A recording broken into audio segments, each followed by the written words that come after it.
Saudações em Cristo para a sua vida. Respondendo a pergunta do vídeo anterior sobre a criança ter pecado sim ou não, eu queria chamar a sua atenção rapidamente para alguns pontos principais. Primeiro, você saber o que é pecado.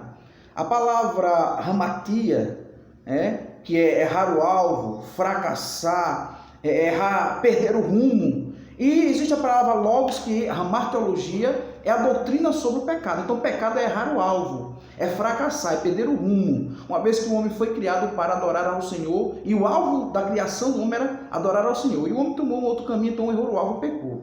Agora, precisamos entender que o pecado, nós estudamos que existe o pecado como um estado, que é justamente a natureza adâmica, pecaminosa que todos os seres humanos têm. Inclusive, lá o Salmo 51, versículos 5 e 6, se Davi está se reportando à natureza adâmica caída, ou existe uma linha de pensamento em que Davi era um filho bastardo de um relacionamento extraconjugal de Jessé. Nós não temos bases fundamentais para falar sobre isso, é só uma linha que foi assim repercutida, mas ficamos com a questão do pecado original ou do pecado como o estado.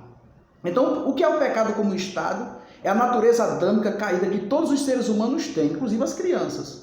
Existe o pecado como ato, que é a ação deliberada, é o homem arquitetar, é o homem planejar, é o homem executar o pecado. E aí existem outros sinônimos como perversão, iniquidade e outros nomes que se referem ao pecado como um ato, a ação deliberada. E outro detalhe é o pecado como omissão. A Bíblia diz: quem sabe fazer o bem e não faz, peca.